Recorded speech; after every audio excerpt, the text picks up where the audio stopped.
Hello,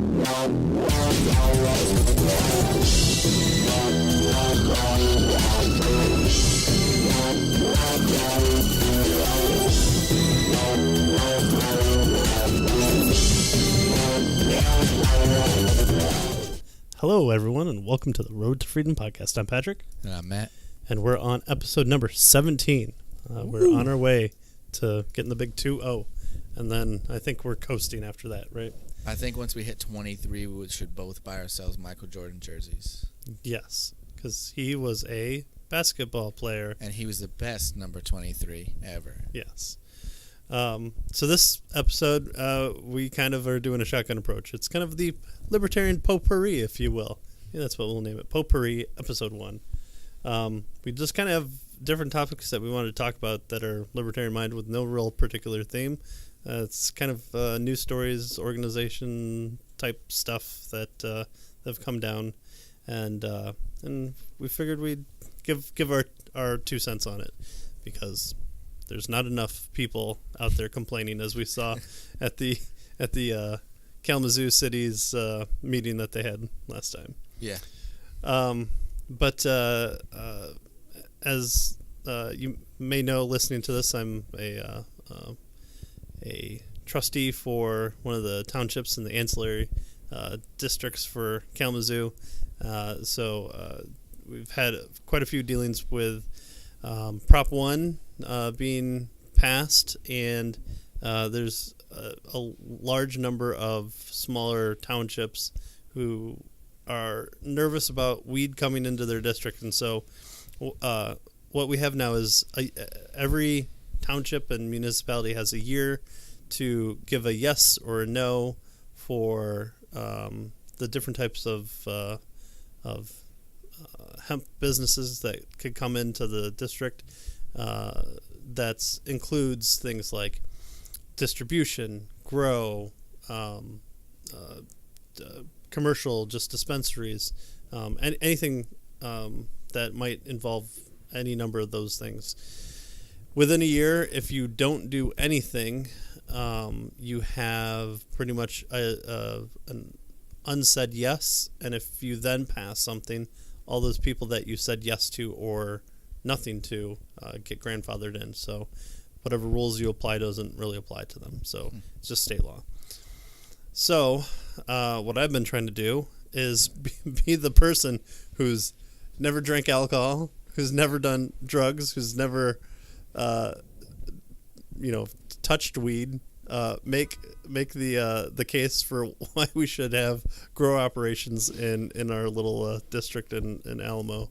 And that's been fun, especially since the community that I live in has voted the majority against Prop 1. Yeah. So trying to make that argumentation is a little bit difficult, especially, and I haven't really made it, but I've had to use people or businesses tax incentives about how much money we can steal from people to promote our township. But if that gets people to be able to do what they want with their own property and to create new businesses. Baby steps. Yeah, well, and so my biggest one is I really haven't been talking too much about taxes. I've been talking about just how much of the market share our township could take in, because all these people are saying no, no, no.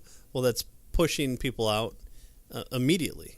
And they're saying, well, yes, I could work with them, because you can always change your no. Like once a township or a district has their no, they can always walk it back. It's not like a forever no. I saw an article about one here that was they initially right now said no to it, but they said even in there they said it's a no with a possibility of a yes in the future. They're doing the sit and wait kind of thing. They want to sit, wait, and see what the state actually rolls out with all the laws and everything pertaining to distribution and especially with what we've seen from the Michigan legislator in this lame duck session, is that it seems like all of a sudden people who have nothing to lose are all of a sudden passing laws and weird stuff coming through. Like even kind of the boring stuff that you hear about for local government, there's been more newsletters coming out about call your congressman over this because the state is allowing people to do what they want with their own shrubberies, even if it encroaches upon kind of like public property areas. It's like, well, maybe we shouldn't have the state of Michigan determine what happens at a local level, and let's keep just applying that down to different ones. Yeah. So, unfortunately, people get scared because, sorry, but a lot of these places are still run by older people who are afraid of the devil's lettuce. Yeah, they were the ones that were protesting rock and roll. yeah, and shaking their fist. Yeah.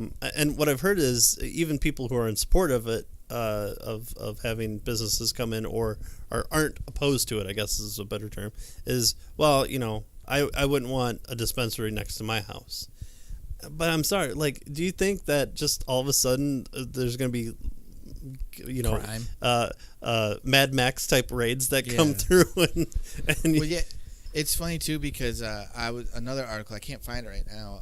I was reading it earlier though, so I forget the city that they're in, but it's in Michigan, and it's a company that came in and they have a huge grow operation because they, for like a year or so now, they've been growing medical marijuana, and the township they're in is totally fine with keeping them there, and especially now that it's legal and everything for recreational use, because they have they can legally grow tens of thousands of plants and everything, so they have a giant space of a grow operation, and it brings in a lot of workers, and maybe not workers that live in that township, but the workers spend money at restaurants in that township and all that stuff.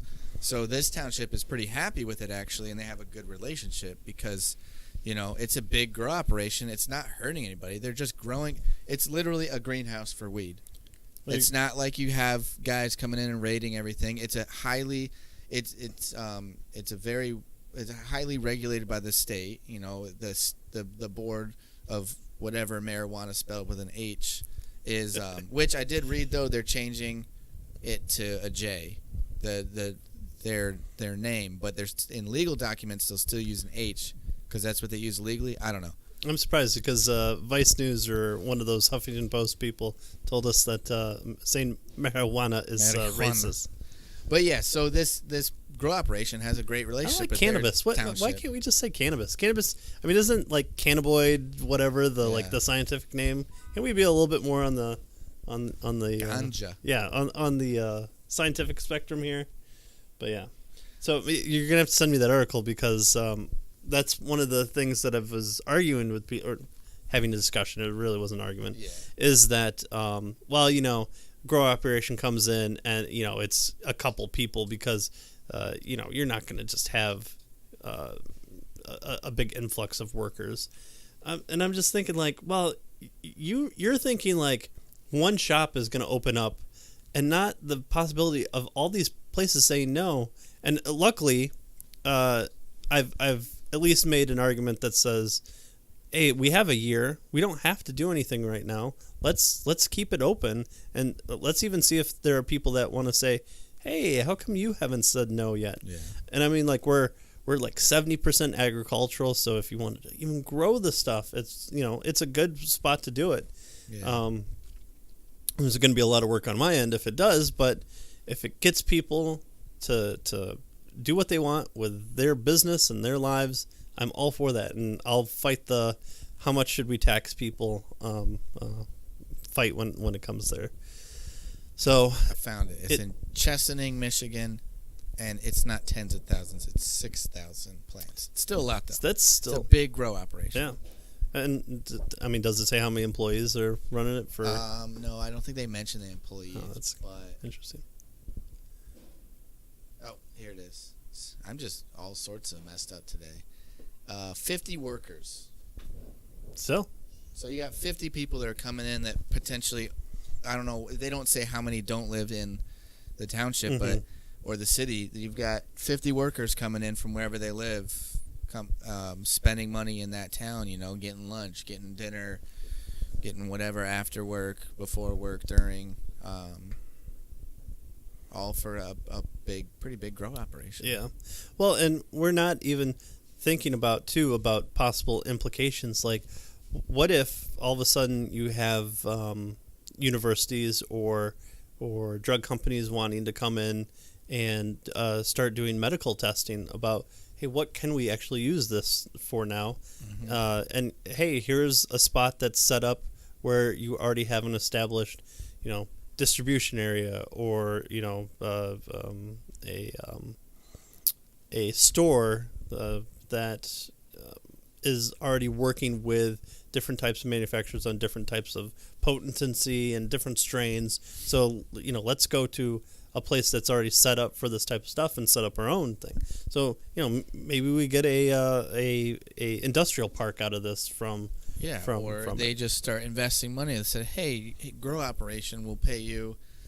We want to do testing. We'll pay you even more money to grow these plants for us, so we can do the testing on it, because they don't have the area or somewhere or the expertise to grow it. And then you go to an expert that knows how to grow it, is keeping 6,000 plants alive, and they were like, hey, we can up it if you can legally grow more.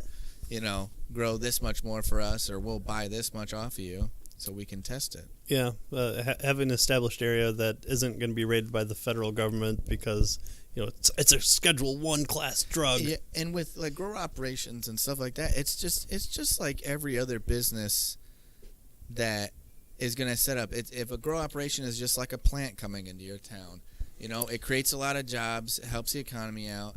A store. A dispensary coming in is just another store people can go to. Like, everyone just has this taboo mindset on it because it used to be illegal and now it's legal, and they think, some people in the community think that it's gonna have, bring crime. It's like it's decriminalized. It's not bringing crime. Like, you're still gonna have your guys selling it illegally no matter what.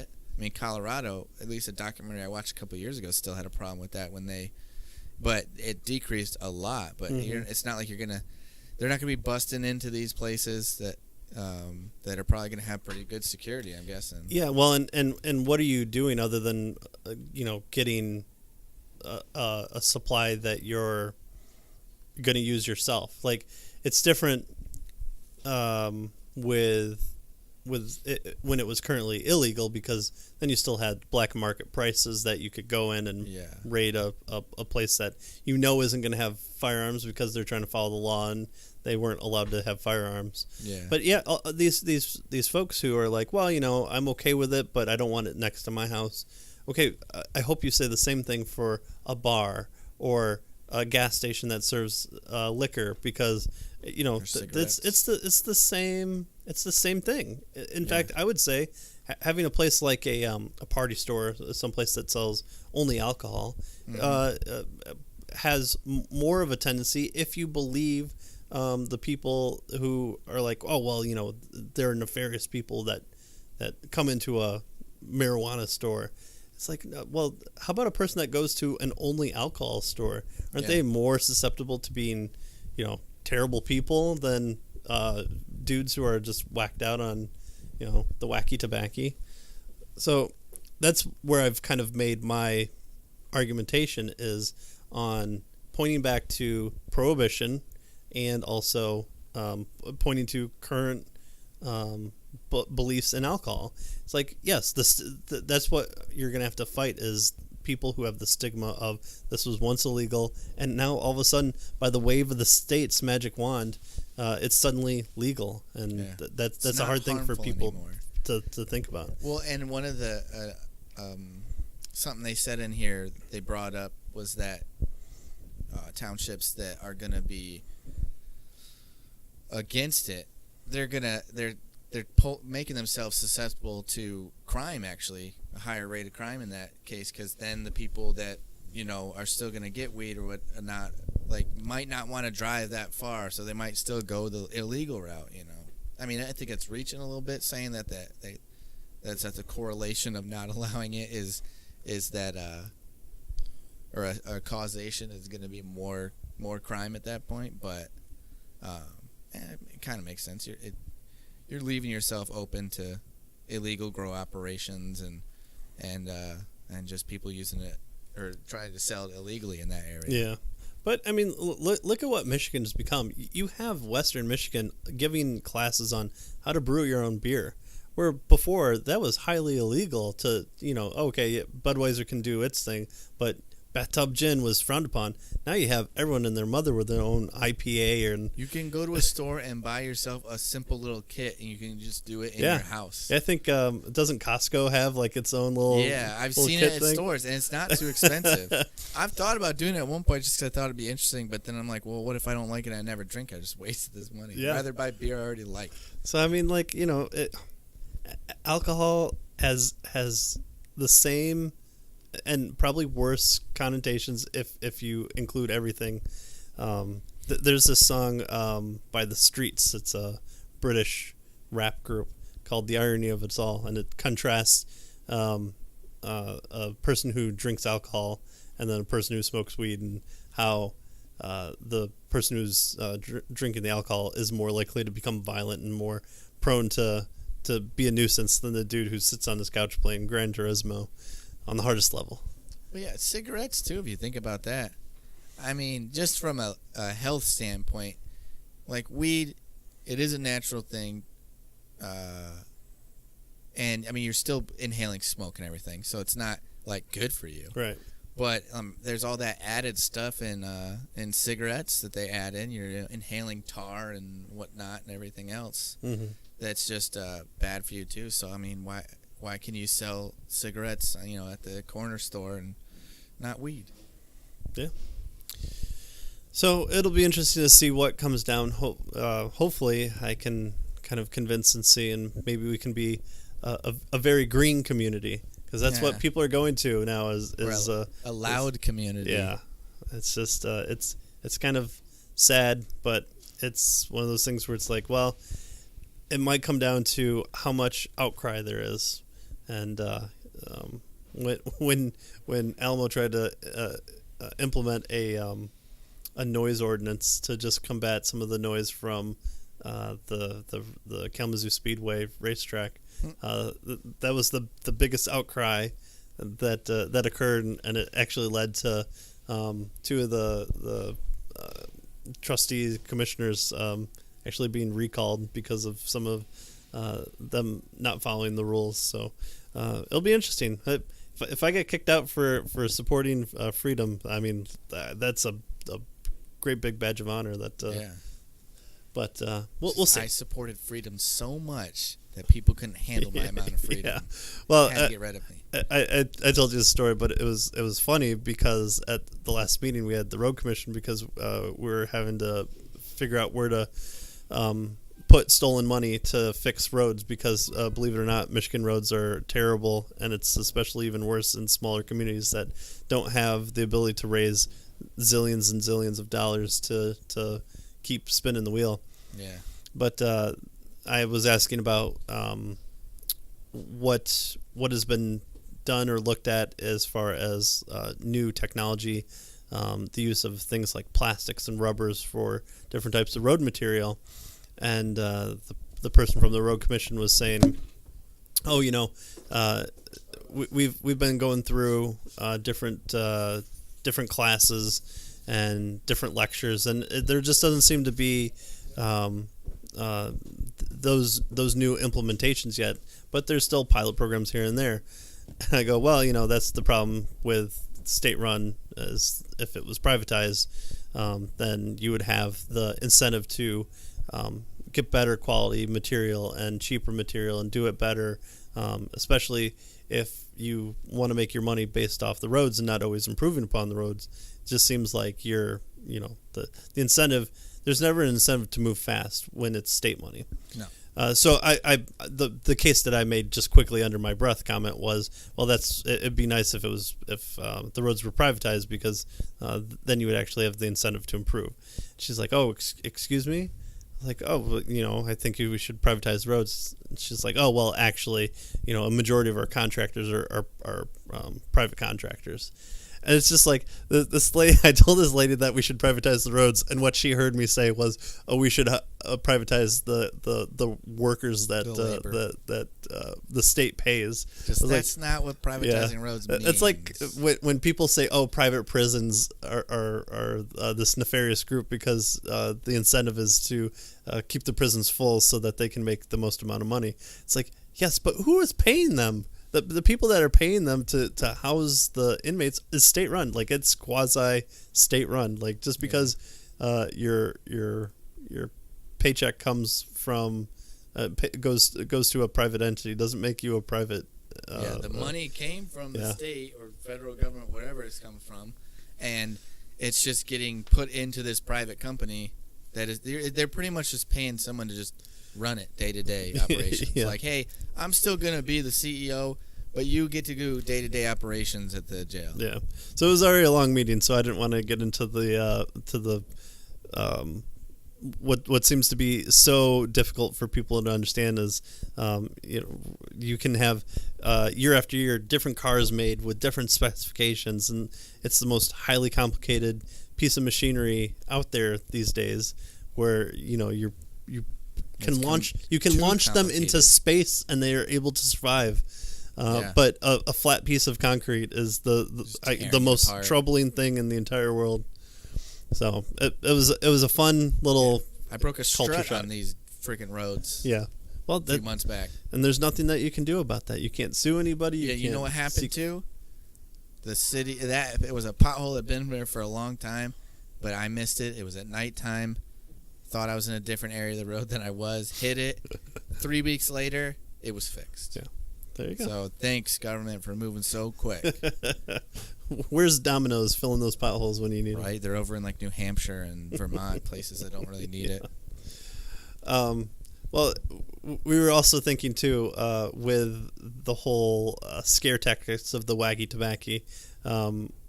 We're on. Oh man, how long has it been? It's been almost a year since net neutrality. Oh gosh. And it's scary, but we're on the internet. We're still surviving. I don't know if people are hearing the internet. I'm pretty sure no one's been on the internet since. Maybe that's why we're not having as many followers as we could, because net neutrality is actually making the internet. I think we should go to Congress. Google's right there. They need to answer for their crimes of us having 3 people that listen to us. It was so crazy talking to people about net neutrality, because they were so like, no, we need to be able to blah blah. I can't even remember everything they were arguing against, but the main thing is everyone thought that it would, when you talk about like not regulating things like everybody thinks of, or privatizing things, everyone just thinks, oh, I'll get gouged. A monopoly will move in, and they'll all these companies that are battling for our services are going to somehow work together now to raise prices. And like oligarchy. When have you ever heard of even if all these companies could get together and create just a giant monopoly, they still wouldn't all agree. And they make a monopoly, and some mom and pop place is going to be like, well, hey, I'm going to run these fiber optic cables, and you can splice off my internet, and boom, now you just got internet for super cheap again. So there's Madawan had someone come in and start laying fiber optics. So independent company that wasn't one of the big telecoms came in and started laying the groundwork for really high speed internet. Well, all of a sudden, before that even gets set into place, the current ISPs come through and say, hey, sign a 2-year contract with us and we'll up your speed by like 300%. It's like, oh, where all of a sudden did you get all that bandwidth?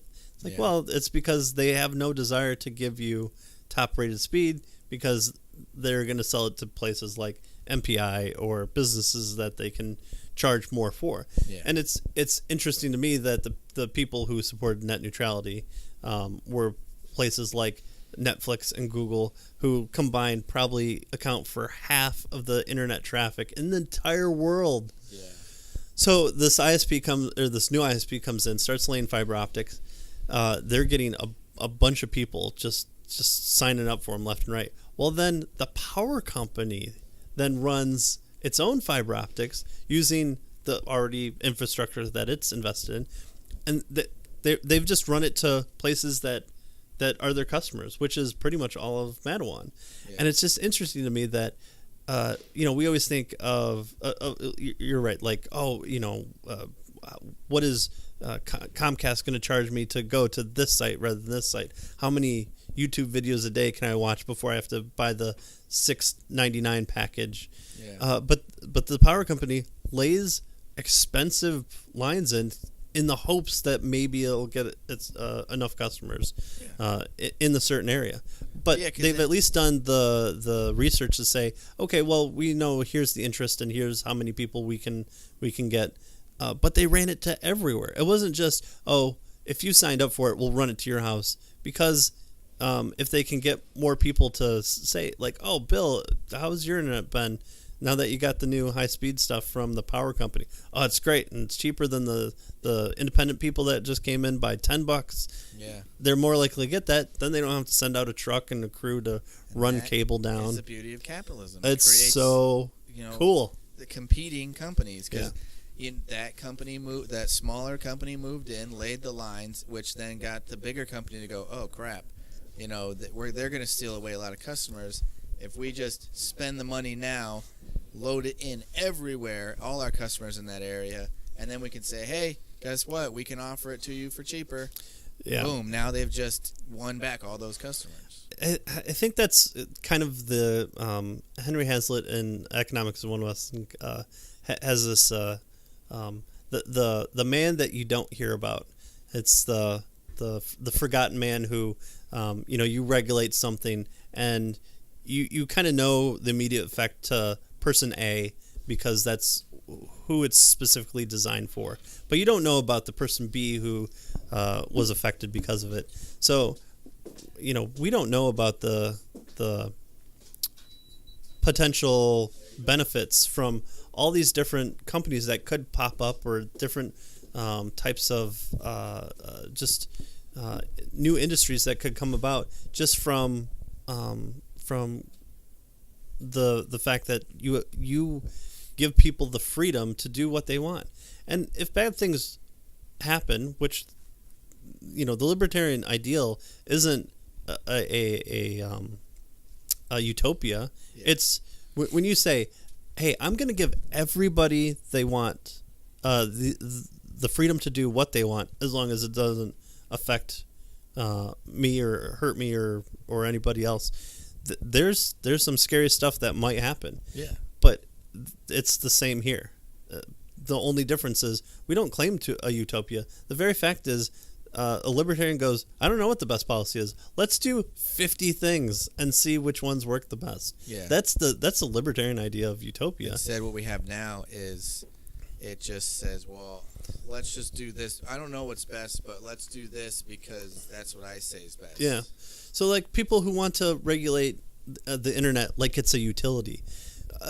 Look how great it's been for power. It's like, yeah, but then you had Enron and you had brownouts and blackouts in California, one of the most prosperous states that rivals nations GDPs. Yeah. So you have government regulations and these types of entities come in, and they have a monopoly on the use of force, and that's what sometimes happens in small communities too. A ISP will come in and say, hey, we'll give you a good deal for your region if you sign this 50-year contract with us to be the sole proprietor, to have the only allowable ISP to come in.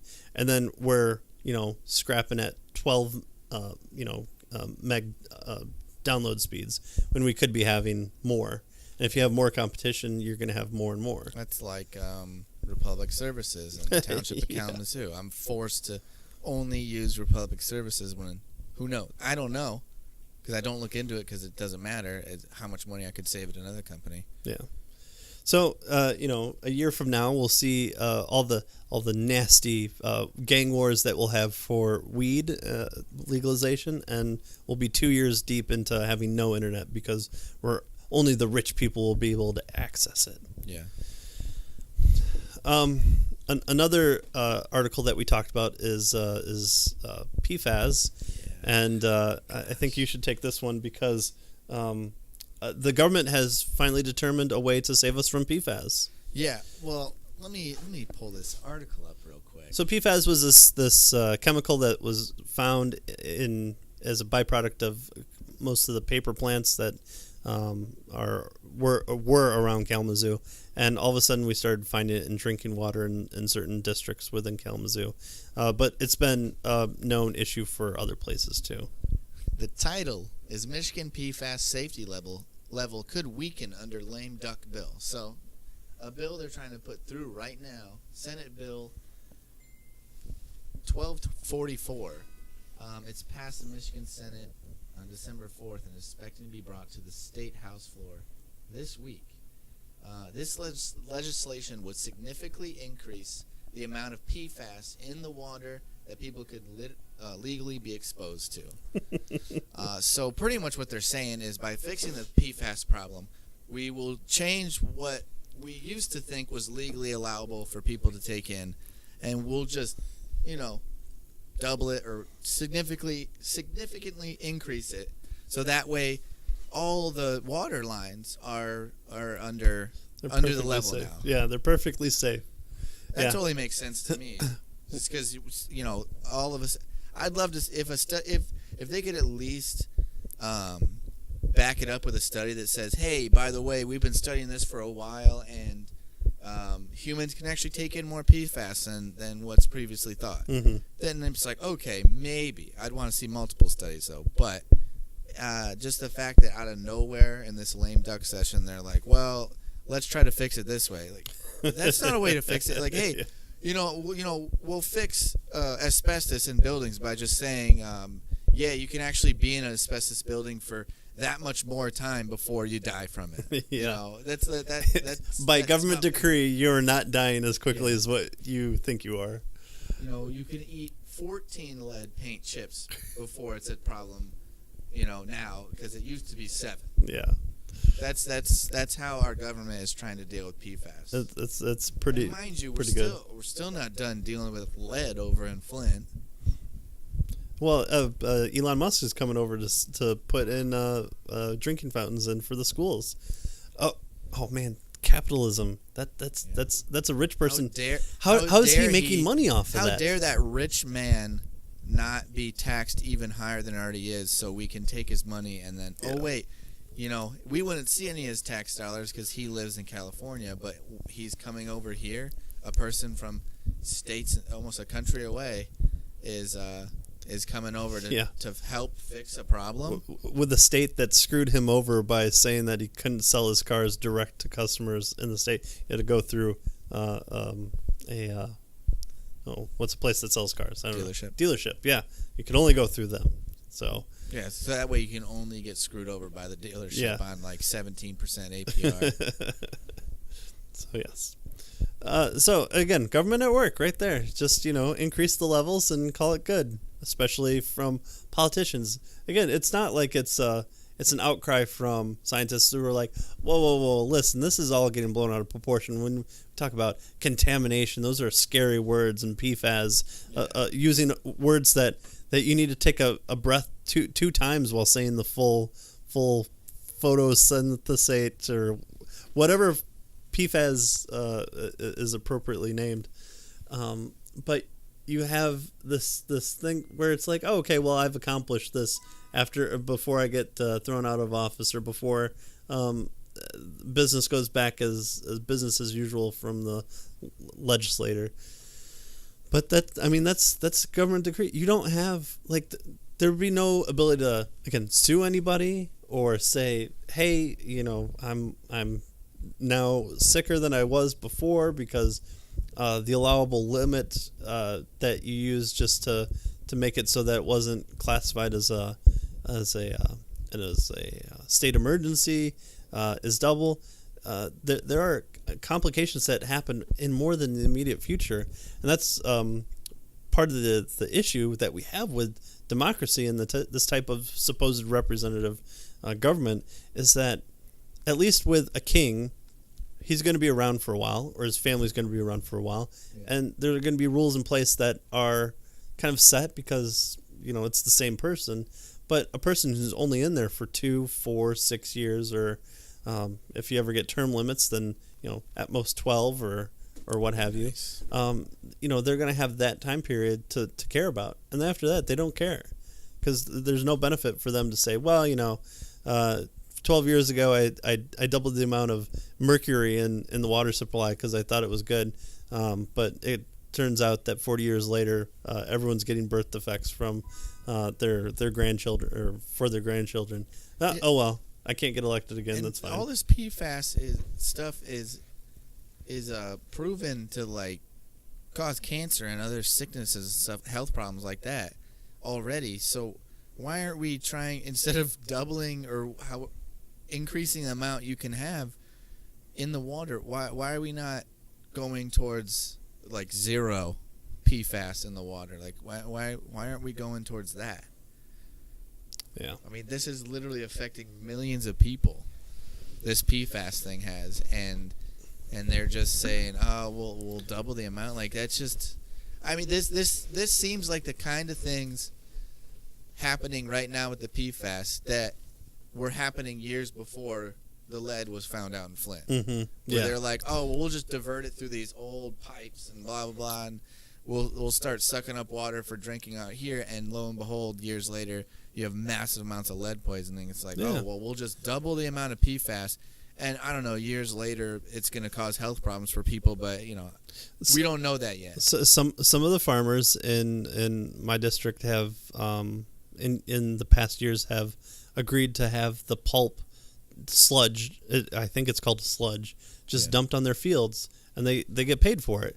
Well, hey, guess what? Now their fields are contaminated with this PFAS stuff that's super contaminant, and it's like, well, that was their decision that they did. They got a payment up front, and then they sold the land and screwed over somebody else, or they screwed themselves over, and now they want the state to come in and fix what they agreed to. Like, and, you're the one that agreed to it. Yeah, So or you agreed issue to buy the property that it happened on, and unfortunately that's kind of tough luck.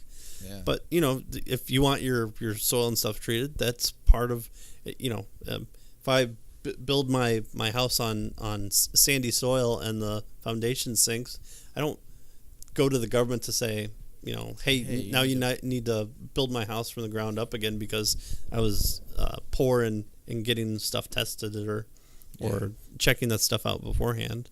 But no, here we come, and we want handouts, and we're trusting government to protect us, and that's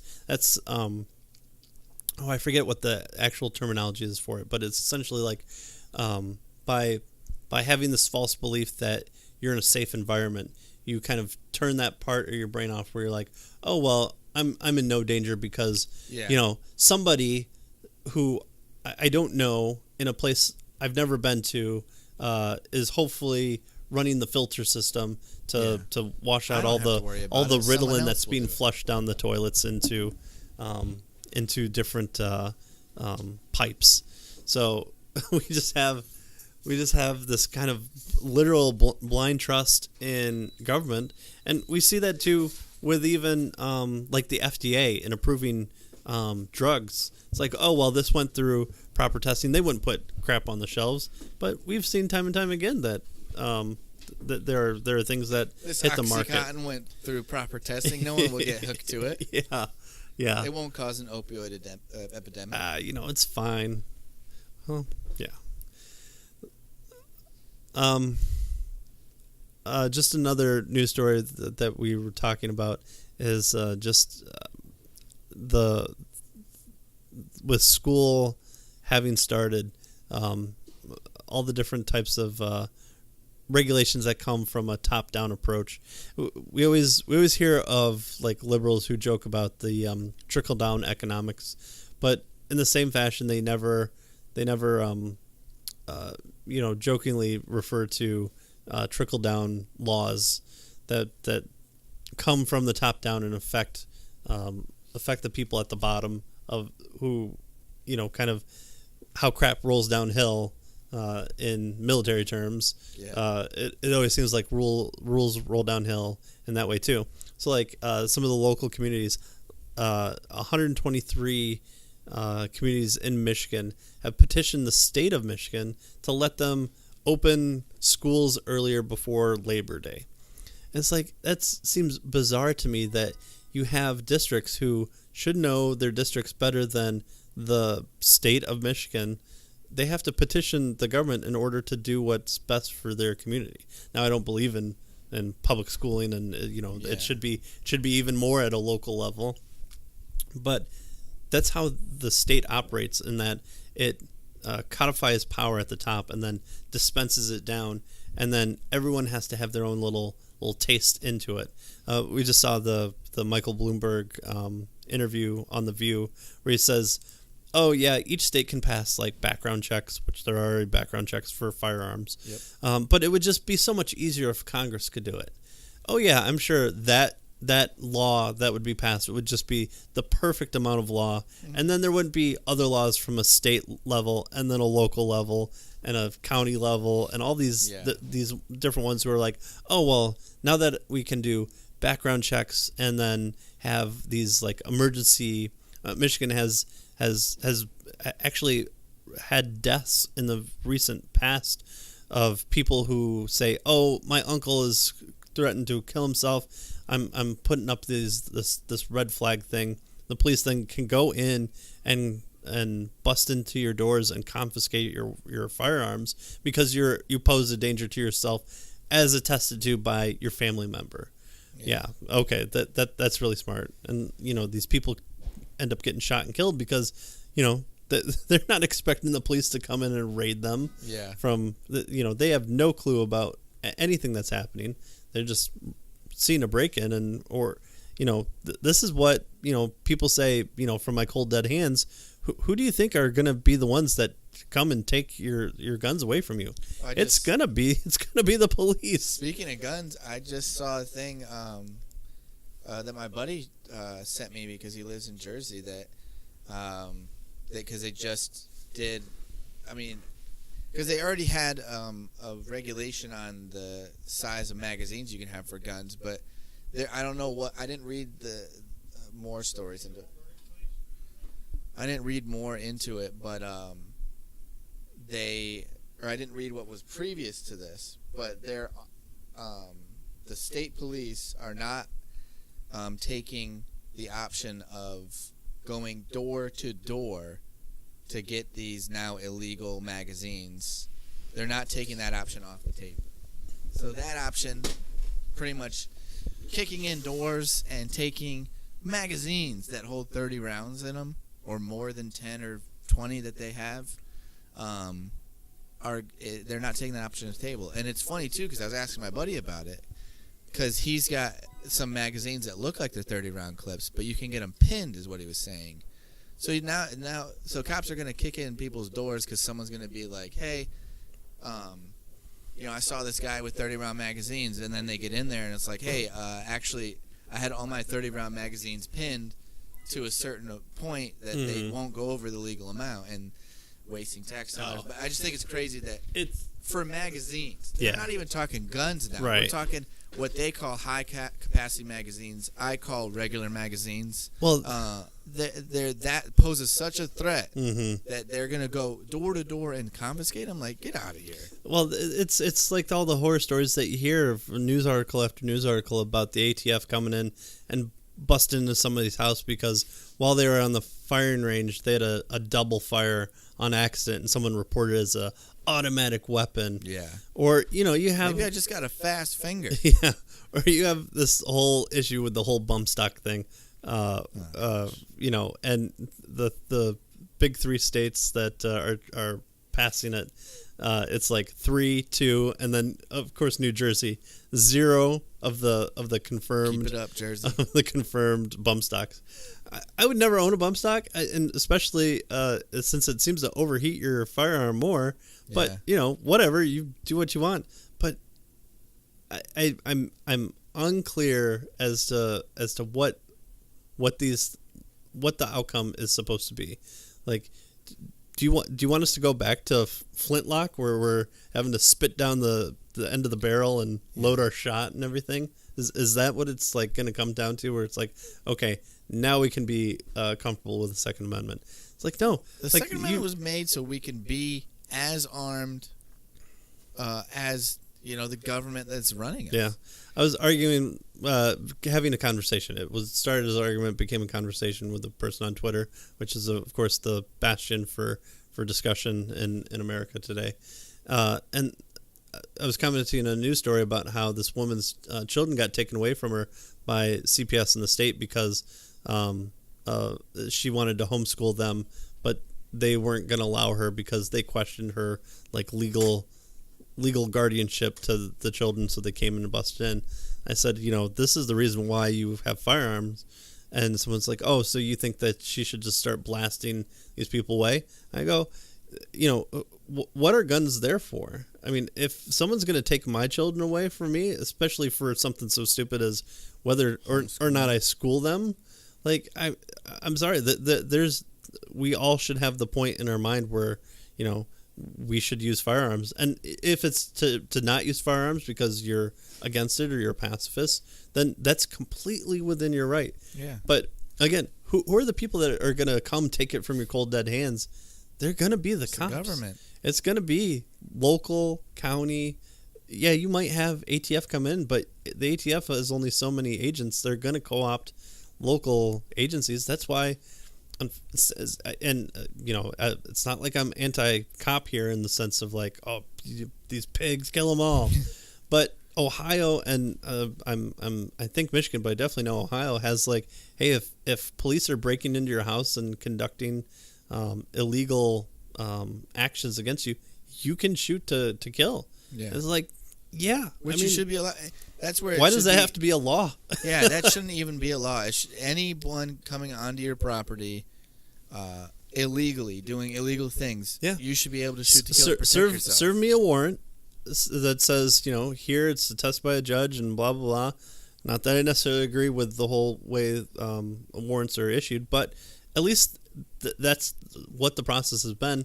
But no, it's all about no-knock warrants and getting in and kicking doors and having SWAT go in and creating hostage situations or people who are holed up.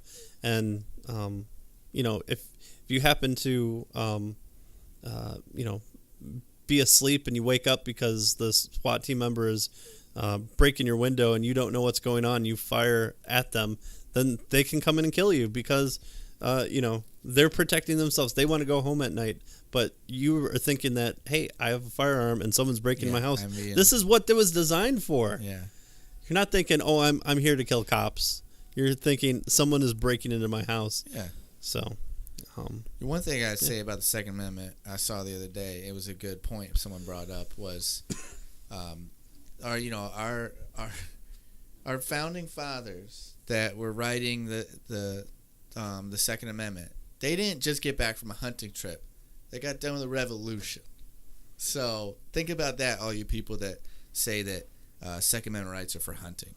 Yeah. Well, and even Bloomberg is saying like, oh, we don't want to remove the Second Amendment, but But you want to put so many restrictions on it, it's really not even. Yeah. Second Amendment. How come in New York City, you can't even pass through the streets, in your car. If you get pulled over and have a firearm on you from from Pennsylvania, you're getting arrested immediately. And I don't remember the details, but I saw something the other day that was talking about back when Illinois lifted their handgun ban. It's like, what was it? You couldn't, in the city of like Illinois, you couldn't even own a handgun, I think. Yeah, it became so restricted. Not Illinois, in the city of Chicago. Yeah. You couldn't even own a handgun. So not only were it's hard to get a concealed carry there and stuff like that, but if you lived like in the downtown area, you couldn't have a handgun in your own house. Mm-hmm. Luckily, that was eventually lifted, but that's how like ridiculous some of these regulations get. Like, it's one thing to take away my right to like defend myself at all times and carry, but another thing to tell me that in my castle, in my house, I can't even own certain kinds of guns. Or you're forced to flee to the safest room possible, and you have to be on the phone with the dispatcher, and the dispatcher is the one, after she confirms it with the shift lieutenant, that you can use deadly force, and you have to get signed off on by 3 different judges in order to fire. By the time that happens, I'm dead. Yeah, so it's... Or I've already shot at people, and now I'm gonna face charges because you didn't flee enough. Like, I'm not fleeing my own house. I'm not even. Luckily, we live in a state that has stand your ground as well, because I'm not fleeing when I'm walking down the street and somebody poses a deadly threat to me. I'm not running. If I'm armed, if I'm not armed, if happened to be a rare moment that I'm not, I'm running or something. I'm acting in some way if I'm armed and someone else is armed and comes at me and poses deadly force, or not deadly force, but a deadly threat towards me, I'm going equal. You don't want to ask the crown to give you permission. Yeah, to I don't want to. protect yourself? I don't want to have to then see someone with a gun that's pointed at my face and be like, well, they were 10 feet away from me. And there was a trash can over to my right. I could have ran to. No, yeah. They're 10 feet away from me, and that bullet travels pretty fast. The trash can is, if it's even 2 feet away, I'm not ducking behind it until after I've already shot. It kind of reminds me of one of the Canadian police agencies sent out a flyer about how women should protect themselves from being sexually assaulted. And one of it was attempt to throw up on yourself so that you become so disgusting to the rapist that they'll get away from you. It's like, yep, that in Canada, that's your series of protection. Finger down your throat and hope that the dude who is raping an individual against their will, who can still maintain the fortitude to carry out the act, is turned off by a little vomit. Yeah, at this point, I think the guy's or girl is messed up enough that that's not going to stop him. No. Or if it does, it's momentarily. Yeah. Like, ew, gross, and wipe it off, and then, okay, continue. Just remember, Matt, if you would have listened to our episode number 16, you would know that if you were involved in a deadly shooting, that you should not talk to the police. Yeah. Ever. Don't talk to the 5-0. Yeah. The 1 time. Yeah. The 12. Snitches get stitches, so don't snitch on yourself. Yeah, don't snitch on yourself. You have that, right. You want to do the Kalamazoo story? Yeah. So yeah, feel free. I'm scrolling through MLive, and back-to-back articles. We had the first one popped up. Kalamazoo Valley adds $16,000 moving allowance to president's contract. And right below that one, I'll get into what they are later, but right below that, part-time professors call for wage increase at Kalamazoo Valley. So back-to-back, you got KVCC giving $16,000 moving allowance to their new president, and then you have part-time professors calling for wage increase, which, first of all, and I went to read the article for the part-time professors, and they're bringing up the whole fact that they can't get health care through KVCC because they're part-time, and it's just they just don't work off a living wage, and since they don't get paid enough at everybody KVCC, deserves the right to health care, Matt. Everybody. They can pay for it. You're born into this world. If you were stranded on a desert island, you'd have the right to freedom of speech, right to and free your self-defense, and free health care. But mind you, these people are working part-time, and they're talking about a living wage. Yeah. You're not meant to work part-time and have a living wage. Matt, you've hired me to mow your lawn for 3 hours, and I'm not getting a living wage from you hiring me for 3 hours. You have to pay me more. Once a week. Yeah, and so these people are complaining about that. And they're, you're part-time. They're saying it's taken away from the students because they don't have enough time to focus on them because they have to pick up a second job. It's like, well, get a full-time job. You work your butt off, prove yourself as a good part-time, teacher, professor, whatever they call them there, and maybe you'll get a full-time job, or quit teaching and go to a job that makes money. Yeah. Yes. But so this is the part that's the funniest. So they're asking for all this money increase, and mind you, the new president, Marshall Washington, don't know where he's from that he needs $16,000 to move. I don't know if he's from like Antarctica and he's got to move a bunch of sled equipment and all that kind of stuff. His ice collection. But so before they chose to increase it, they voted on the 11th to give him the $16,000. So I guess they actually have given it to him. It used to be $2,500 moving allowance. On top of this, the president's 3-year contract, which took effect July 1st of this year, granted him a $200,000 annual salary.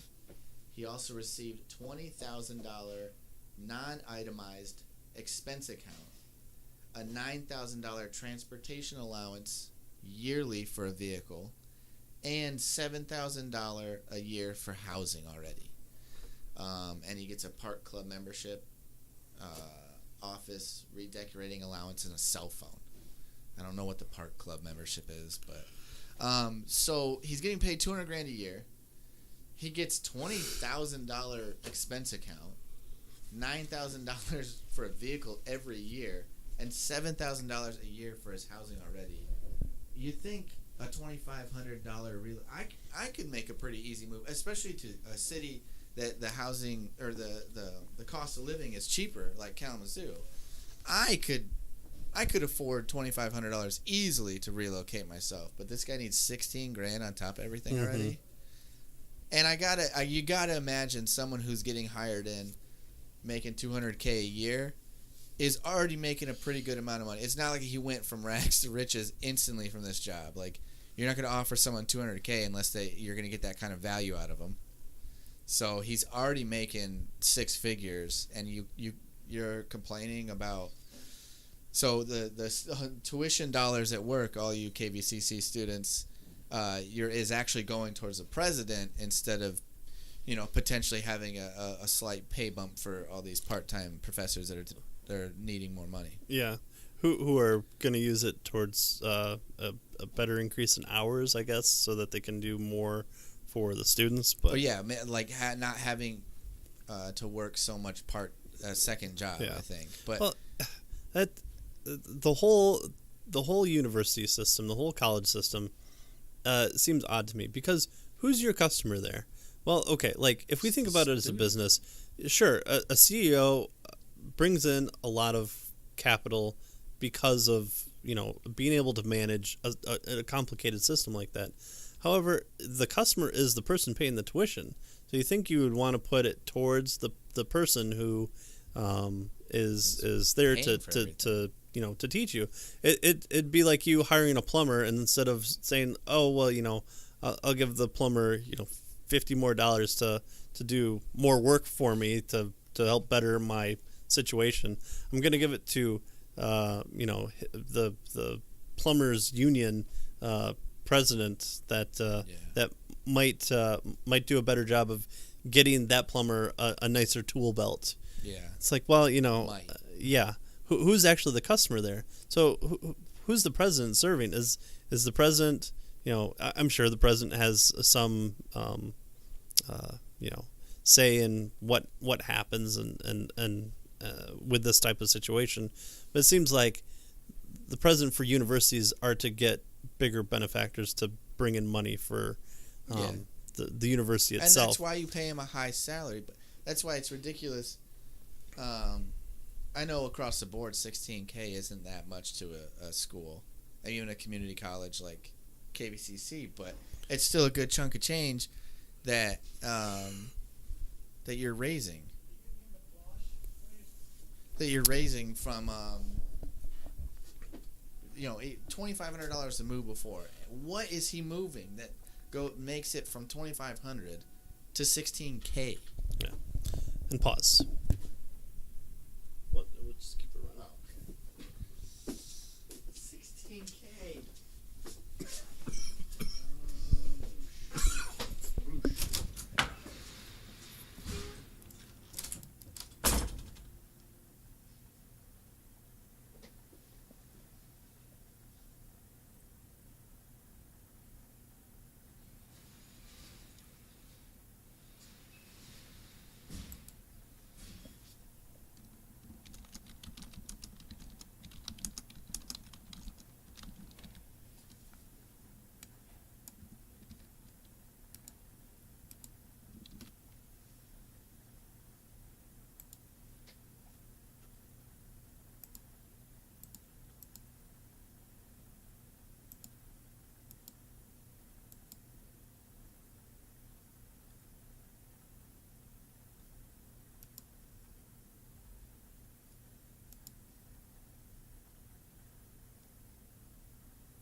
commission thing that we watched? Yeah, we can talk about the tyrannical county commission. City.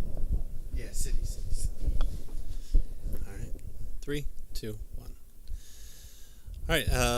Our final story is from the city of Kalamazoo, which it's always fun as part of the kind of outside district of Kalamazoo County, watching what happens with the big city folk. Yeah. But on the 3rd of December, right? Yeah, 3rd. Kalamazoo City had their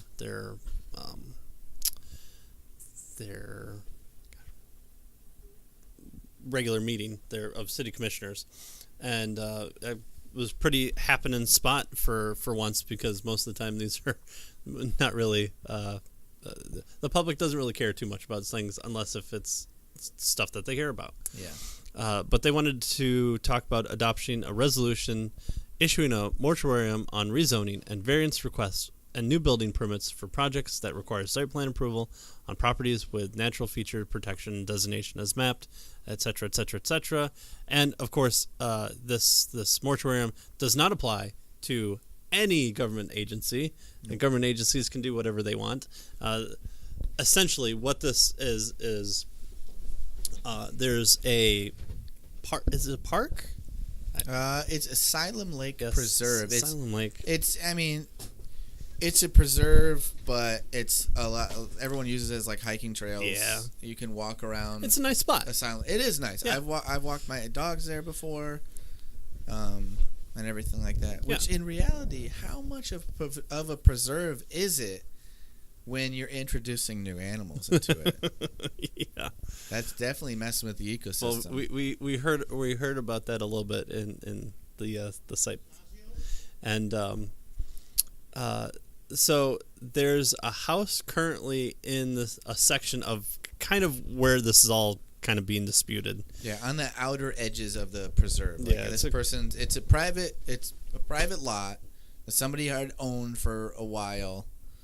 It's gonna make bank. Yeah, and they're sitting on it, and the biggest issue is it's zoned for housing. A guy comes in, pays $2.5 million to buy that plot of land right there by the preserve, and wants to rezone it to Commercial district. to commercial. Mm-hmm. Yeah. So, this natural features protection designation is something that should have been happening, but Kalamazoo has been wanting business to come in, so they really haven't been doing it. And so they put this moratorium on it for a 6-month period, which isn't a whole long time. But if you're a business person spending $2 million on a car wash, which he almost owns- want to. I detail my own car because Yeah. I don't want scratches. But for a $2 million car wash, I'd probably go there. And it never really says what he wants to put there, because at least from what I read out of it, it was saying that the business he owns runs like a lot of car washes. So Yeah. that's mainly what they're in. So I'm guessing it's going to be a car wash. I'm guessing he's not making a big company change there, but who knows? And this area it's not like a pristine, untouched. It's car dealership alley. Yeah, I mean, there are apartment complexes on the other side of the lake. Yeah. The only reason is that it hasn't been built up is because no one's had the capital to come in and improve it. It's just kind of always been that way. But with the advent of Costco coming in across the street, Yeah. I remember when that place was just green. Bank woods. Alley is what it's soon becoming. I don't know how opening a bank can make so much more sense in a place that's newly renovated and bought all those houses and stuff. But Yeah, you know what the funniest part is? The bank I go to, they open one near there, and probably about 2 miles down the road they have another one. It's that whole theory of Starbucks and the Starbucks across the street. Yeah. But it makes sense to somebody. Yeah, and the whole thing with this is, I was reading another article that the guy that bought this land and wants to rezone it for commercial use, was already willing to do all of the things that are legally in the law for dealing with preservation of that area. He was willing to do everything already that kept up with that. But now all these people got outraged that somebody wants to build something else right there, which if you go around there, it's already built up around that whole preserve. You have Western has their engineering campus there. Yeah, right across the street. You've got you don't have much on the other side of the street, but in front of it, like you said, you've got all the apartment complexes. You've got the dealerships that lead right up to it. You got houses everywhere along that whole thing. Mm-hmm. So what is one potential car wash gonna It would do? be kind of like complaining of a single bodega being popped up in the middle or in the outskirts of Central Park in New York. Yeah. It's like, yeah, I mean, the Central Park's nice and, there's a reason for it and stuff like that. But you're in the middle of one of the largest cities in the entire world. Yeah. The fact that a small piece of grass area is being taken up by another storefront. You live in the city. That's what I kept saying with all the people coming forward is, listen, it might be great to have a little preserve area, but you live in the city. You have to understand that that's the type of environment you moved into.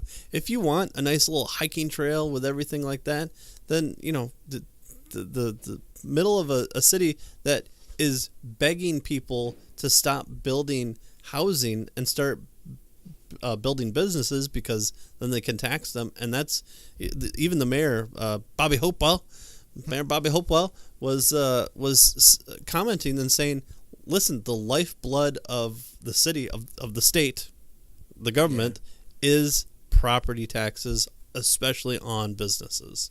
Yeah, and the thing that baffles me about this whole thing, because it just comes down to no one admits it, but really what they're arguing there is we'd rather have houses or something built. Because there's a house on the property right now that I saw that they're paying, like, someone's paying $10,000 to move it, because I guess it's kind of a historical house. But the biggest thing that gets me on this is it was already privately owned land. It's not part of the preserve at all.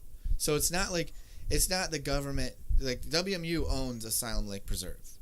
And they're not taking anything away from it. It's just an undeveloped area on the outskirts of it wants to be rezoned to commercial. Mm-hmm. So that's the biggest thing that I didn't understand, because all these people were acting like this guy was coming in and is going to single-handedly buy up the preserve and destroy it all, and they're not. He's going to drain the lake to use it to wash people's cars. No one is talking about taking any land away from the preserve there. They're just, he bought private land that was zoned for residential, and he wants to rezone it for commercial to put a business there. Well, and it's a car. That's a pretty big lot that he has right there near there, because the house is kind of a little bit farther away from the street. He's not going to build, because it's right on the stadium and Drake. He's not going to build farther down where that house is, the car wash. You're going to build it as close to the stadium as you can.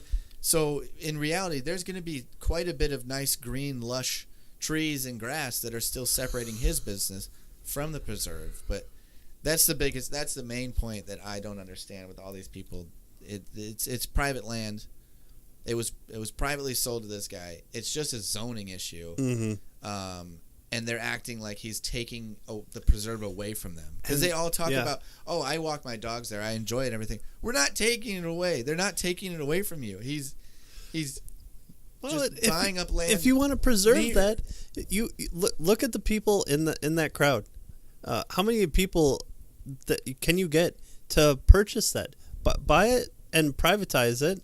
And then that's how you preserve it. Yeah, then you have it held into a trust. Offer him his money back, and then boom. Because a lot of the houses near that preserve area aren't the cheapest. You could have bought that as well, but somebody else is coming through and they're wanting to build a business. And it's one of those things where, I'm on a planning commission. I have to talk about zoning a lot.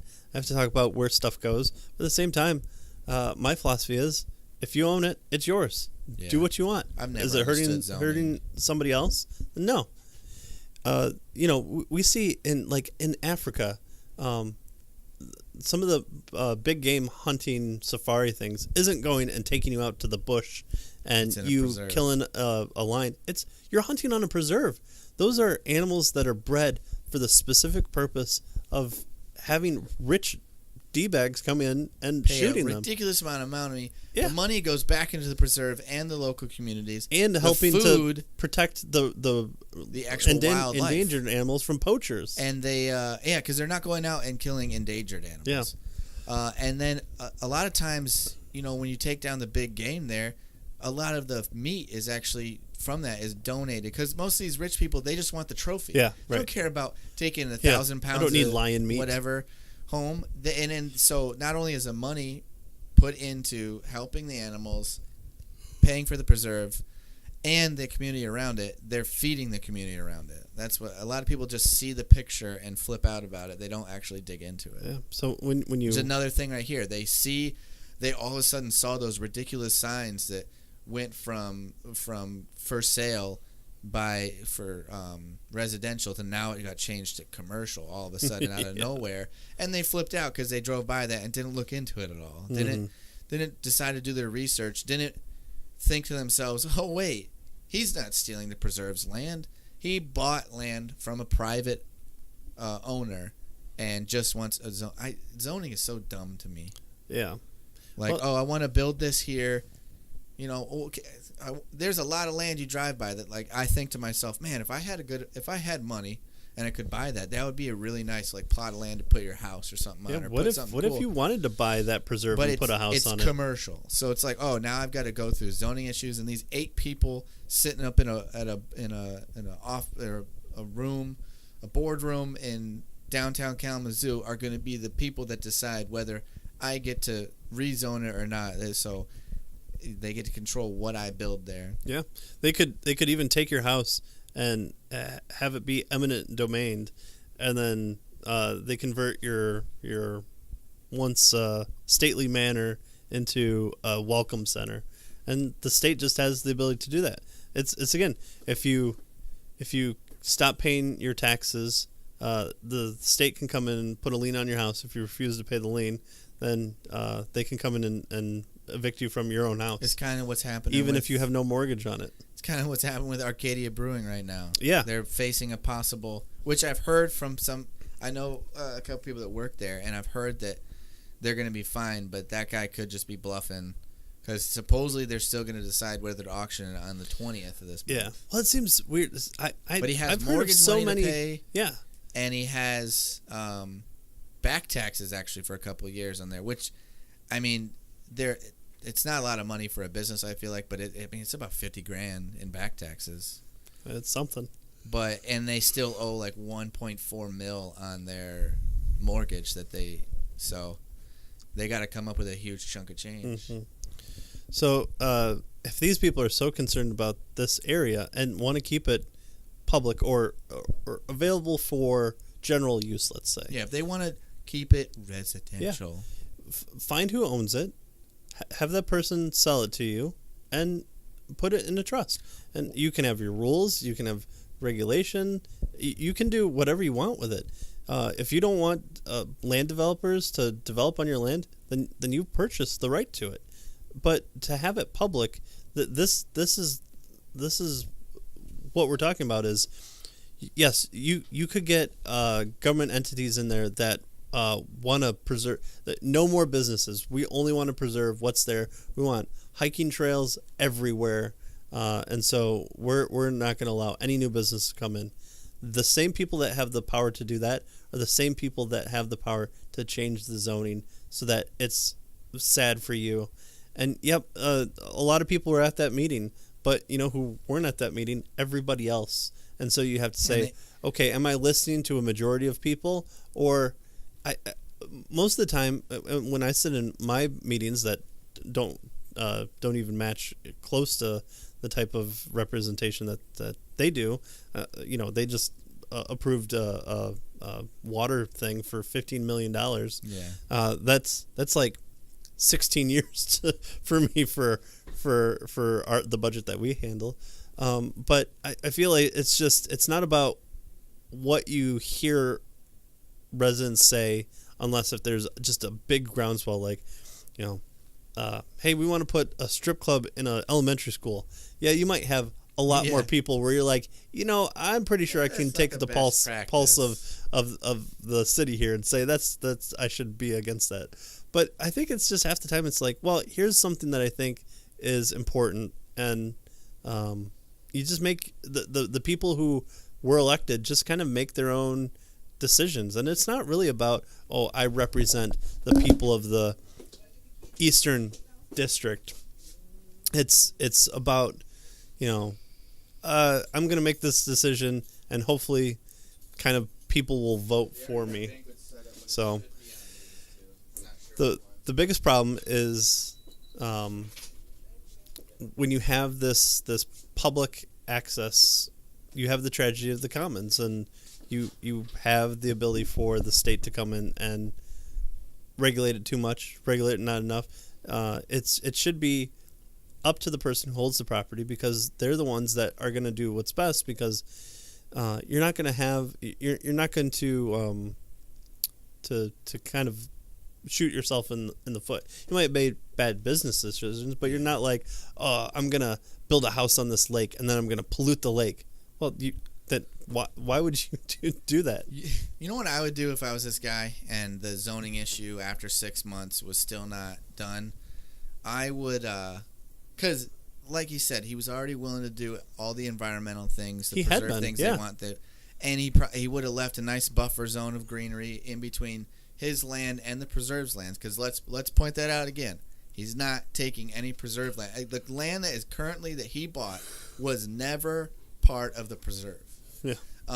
If I were him, if they were me in that situation and I got blocked from putting my business in there, I would keep the land, and I would literally I would have whoever comes in, the surveyors or whatever, map out exactly where my property lines are, and I would demolish every bit of greenery there. I would cut down every tree. Salt the earth. I would cut down every tree. I would rip up all the grass. I would till the entire land and make it a giant dirt pit, just to spite them, to be like, look here, you could have. And it wouldn't. I mean, yeah, it's spite, but I would treat it as a teaching lesson for all those people that show up there.